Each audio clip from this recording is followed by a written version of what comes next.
할렐루야. 글로벌 한가족교회 성도 여러분, 한 주간 동안 잘 지내셨습니까? 오늘은 부활의 아침입니다. 참으로 영광스러운 날입니다. 이 부활의 아침에 마태복음 28장 1절로 10절 말씀을 가지고 그가 말씀하신 대로 그는 살아나셨다라는 제목으로 함께 은혜를 나누고자 합니다. 우리 주님 부활하셨습니다. 사망 권세를 깨뜨리시고 다시 살아나셨습니다. 할렐루야. 이 부활의 아침에 주님의 무덤을 찾았던 사람들이 누구였을까요? 제자들이 아니라 그를 끝까지 사랑했던 여인들입니다. 1절에 보시면 안식일이 지나고 이레의 첫날 동틀 무렵에 막달라 마리아와 다른 마리아가 무덤을 보러 갔다. 그런데 그때 놀라운 일이 일어났습니다. 2절에 보면 그런데 갑자기 큰 지진이 일어났다. 주님의 한 천사가 하늘에서 내려와 무덤에 다가와서 그 돌을 굴려내고 그 돌 위에 앉았다. 예수님의 사역에 있어서 결정적인 순간에 늘 천사들이 나타났습니다. 예수님이 이 땅에 태어나실 때에도 또 공생애를 시작하실 때에도 겟세마네 동산에서 기도하실 때에도 그리고 주님이 부활하실 때 그리고 마지막으로 승천하실 때에도 천사들이 나타났습니다. 3절에 보면 천사들의 모습이 기록되어 있습니다. 그 천사의 모습은 번개와 같았고 그의 옷은 눈과 같이 희었다. 왜 천사들이 나타나서 무덤 입구를 가로막고 있는 돌을 옮겨 놓았을까요? 우리 주님은 신령한 몸으로 부활하였기 때문에 시공간을 초월하실 수 있으셨습니다. 천사가 무덤 앞에 가로막혀 있는 돌을 옮겨 놓은 것은 그곳을 찾아왔던 여인들이 빈 무덤임을, 예수님이 부활하셨음을 확인시켜 주시기 위함이었습니다. 여러분 4절을 보십시오. 지켰던 사람들은 천사를 보고 두려워서 떨었고 죽은 사람처럼 되었다. 로마의 병정들은 지금 일어나고 있는 사건을 보고서는 마치 죽은 사람들처럼 정신을 잃어버렸습니다. 그들이 누구입니까? 예수님의 옷을 벗기고 가시관을 엮어서 머리에 씌웠고 갈대를 손에 들며 유대인의 왕이여 평안할지어다 하고 예수님을 조롱하고 온갖 멸시를 하였던 사람들이었습니다.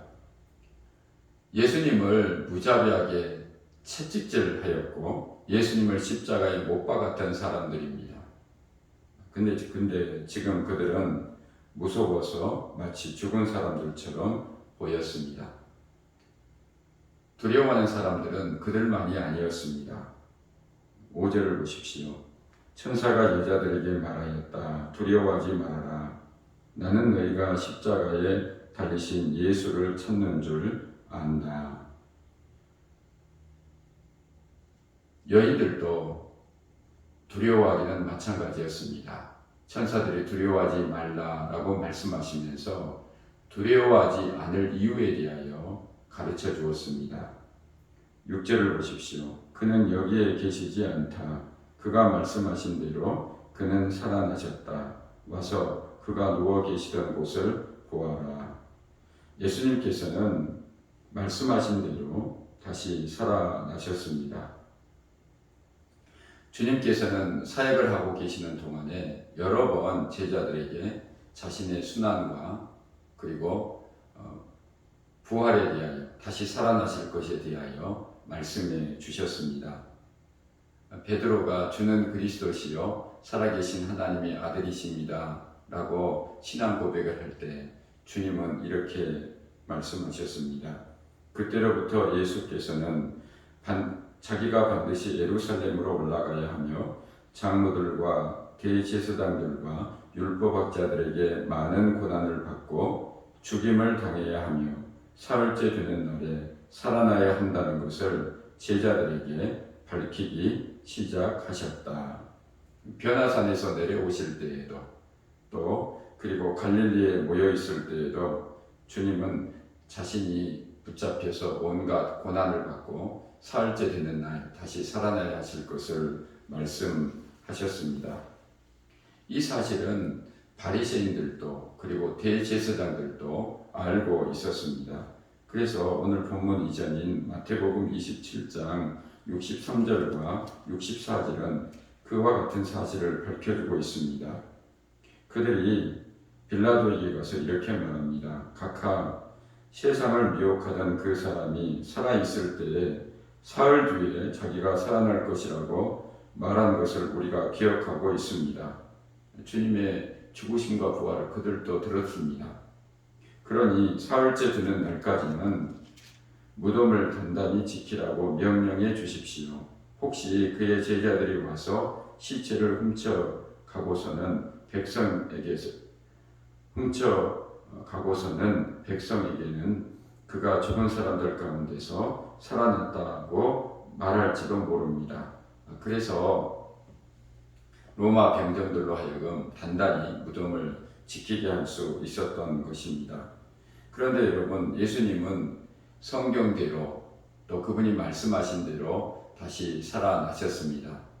사도 바울도 로마서 15장 3절 4절에 나도 전해받은 중요한 것을 여러분에게 전해드립니다. 그것은 곧 그리스도께서 성경대로 우리 죄를 위하여 죽으셨다가 무덤에 묻히셨다는 것과 성경대로 사흘날에 살아나셨다는 것, 성경대로 예수님은 또 그분이 말씀하신 대로 죽으셨다가 사흘 만에 다시 살아나셨습니다. 할렐루야. 주님은 사실 공생애 동안에 많은 것을 예언했죠. 근데 그 모든 예언들은 다 성취되었습니다. 예를 들어 베드로에게 닭이 울기 전 3번 네가 부인하리라. 베드로 실제로 부인하고 닭이 울 때 통곡하지 않았습니까? 또 제자들이 다 나를 버리고 떠나리라. 목자를 친 양들이 다 흩어졌던 것처럼 그들은 각기 제갈 길로 가버리고 말았습니다. 또 제자들의 발을 씻기는 마지막 만찬 때에 너희 중에 하나가 나를 팔리라. 가룟 유다가 예수님을 은 30냥에 팔지 않습니까? 주님의 모든 예언은 그대로 이루어졌습니다. 성취되었습니다. 하지만 아직 이루어지지 않은 것이 있죠. 그것은 바로 주님의 재림과 심판입니다. 이 또한 이루어질 것을 우리 모두 믿습니다.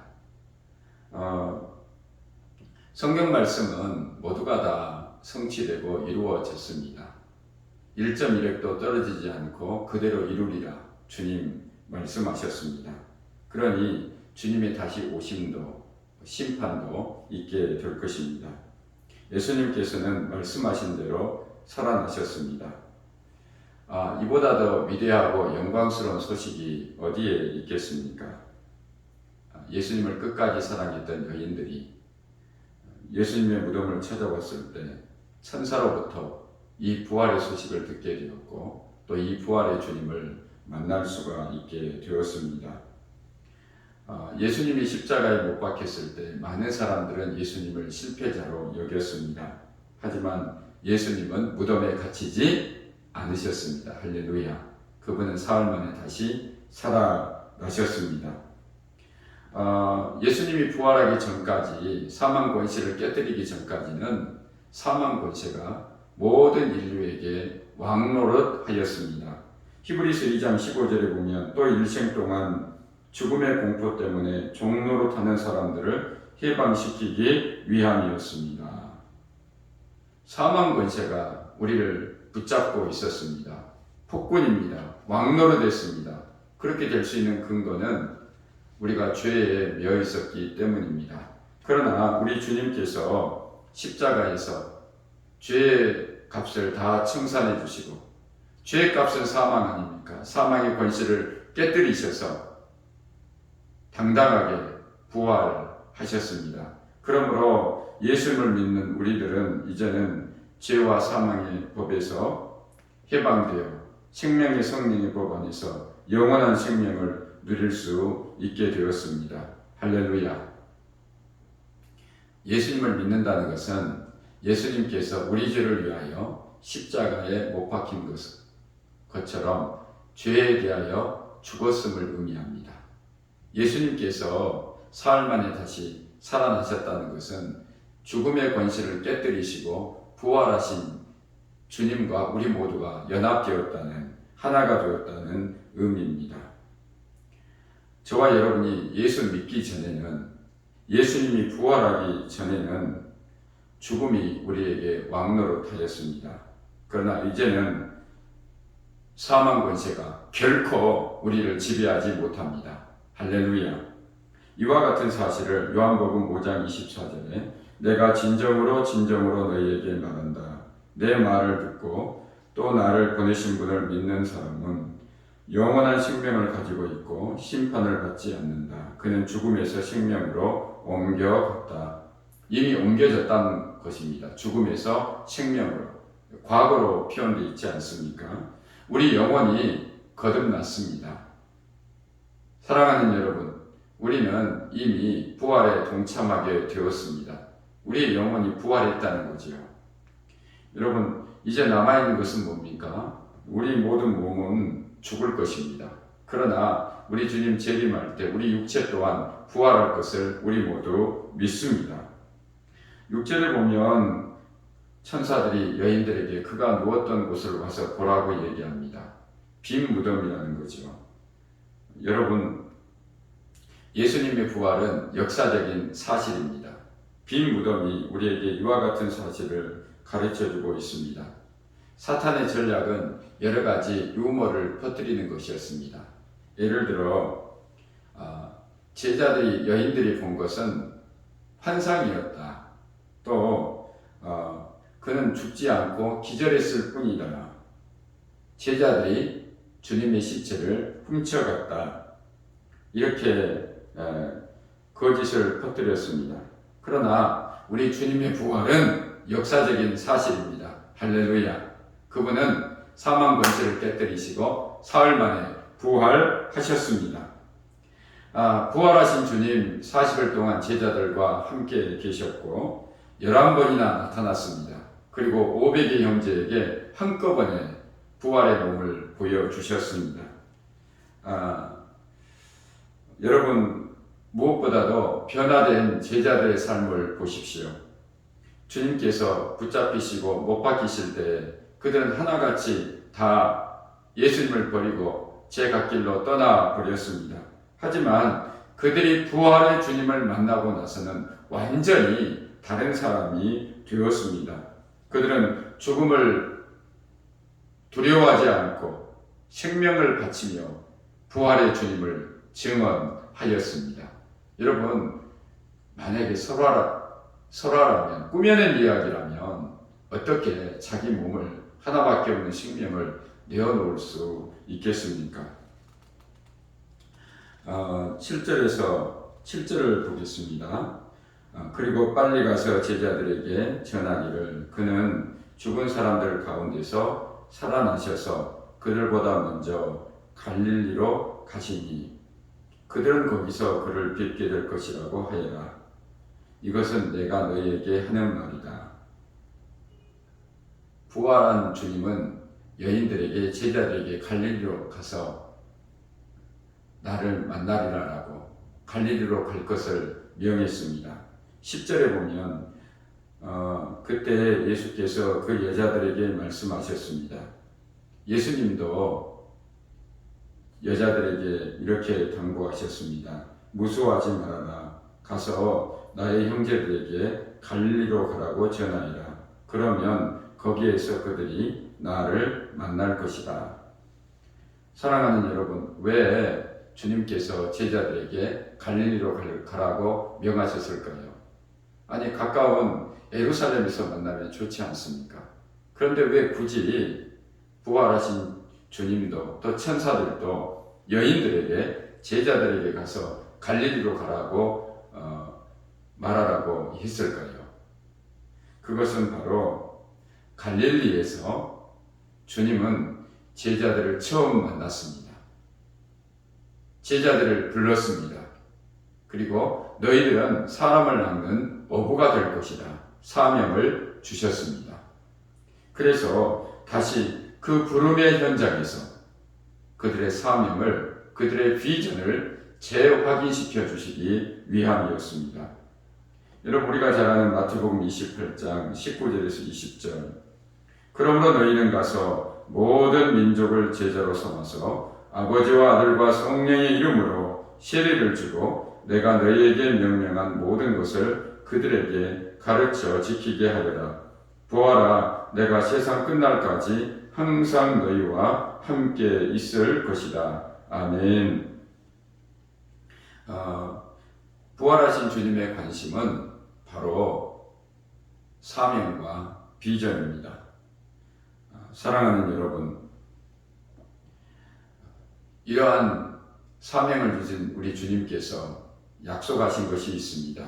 그것은 바로 내가 세상 끝날까지 항상 너희와 함께 있을 것이다. 지금도 부활하신 주님은 영으로 우리와 함께 계십니다. 할렐루야.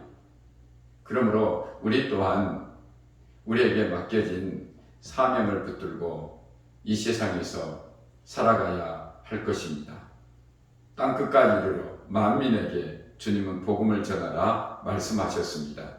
이 복음만이 죄와 사망에 얽매여 종노릇하는 일생 동안 무서워 떠는 사람들을 구원할 수 있기 때문입니다. 죽음의 권세 아래에 있는 모든 사람들은 죽음 이전에 본인들이 누릴 수 있는 모든 것이 전부인 것으로 알고 그것을 쫓아서 마치 욕망에 사로잡혀 있는 짐승들처럼 그렇게 다들 살아가고 있지 않습니까? 그러나 영원한 생명을 바라보는 하나님의 사람들은 다른 시각으로 살아갑니다. 다른 삶의 방식으로 살아갈 수 있습니다. 그것은 바로 영원한 생명이, 부활의 그 은혜가 우리에게 있다는 것을 확신할 때 이루어지는 것입니다. 빌라델피아에 불멸의 네 군인 군목이라는 기념관이 있습니다. 2차 세계대전이 한창이었던 1943년 1월 23일 미국 뉴욕향을 떠나서 그릴랜드로 가는 연합병력 수송선 도체스터호에는 900여 명의 군인들이 타고 있었습니다. 그들은 어둠을 가르며 북쪽으로 향해 가고 있었는데 항해 12일째 되는 2월 3일 어뢰를 맞아서 조금씩 바다로 잠기기 시작했습니다. 배는 아수라장이가 되었고 또 많은 사람들은 서로를 붙잡고 울부짖고 있었습니다. 그곳에는 4명의 군목이 타고 있었습니다. 조명조끼를 병사들에게 입히고 또 구명정으로 그들을 인도하고 있었습니다. 시간이 지나자 구명조끼가 부족했습니다. 그래서 그들은 자기들이 입고 있었던 구명조끼를 벗어서 다른 병사들에게 입혀주면서 이렇게 말했다고 합니다. 여기서 탈출하십시오. 꼭 살아나십시오. 우리들은 이미 영원한 생명을 얻어 결코 죽지 않을 것입니다. 이 구명조끼를 입고 살아나서 꼭 예수님을 믿으십시오. 라고 당부했다고 합니다. 배에 물이 더 차올라서 많은 사람들이 죽임을 당했습니다. 그때 4명의 군목은 서로의 손을 붙들고 하나님을 찬양했다고 합니다. 그리고는 아무 두려움 없이 죽음을 맞이했다고 합니다.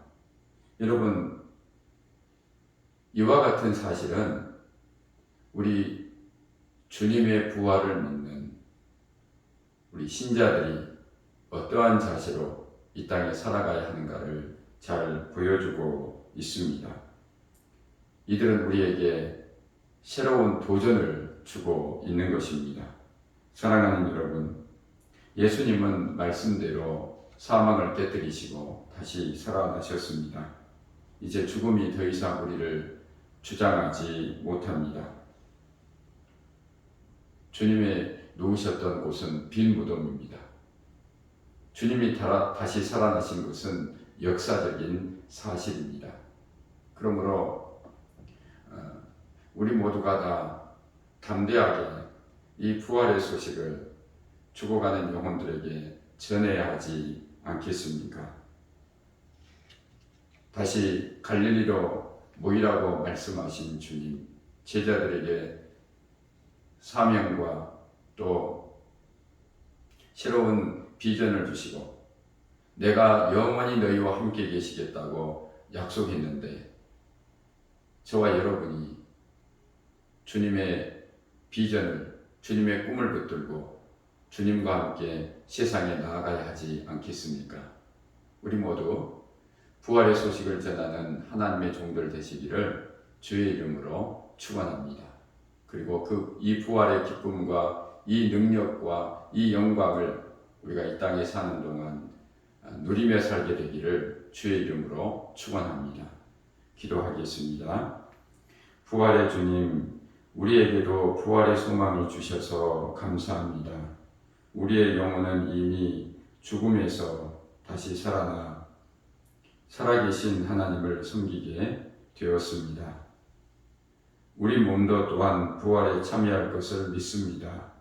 부활의 주님, 우리를 죄와 사망의 법에 얽매이지 않게 하시고 죽음의 두려움에 붙잡혀 종노릇하지 않게 하기 위하여 사망의 권세를 깨뜨리시고 다시 살아나셨으니 고맙고 감사합니다. 이제는 이 부활의 진리 안에서 생명의 성령의 법에서 자유하며 살겠습니다. 감사합니다. 부활의 주님, 이 복된 소식을 우리 주위의 사람들에게 전하여 그들 또한 죽음의 사슬을 끊고 죄와 사망에서 자유할 수 있도록 힘쓰겠습니다. 부활하신 주님이 우리와 영원히 함께 하심을 믿습니다. 담대하게 주님의 부활의 소식을 전하게 하여 주셔서 많은 영혼들을 주께로 이끌게 하옵소서. 예수님의 이름으로 기도합니다. 아멘.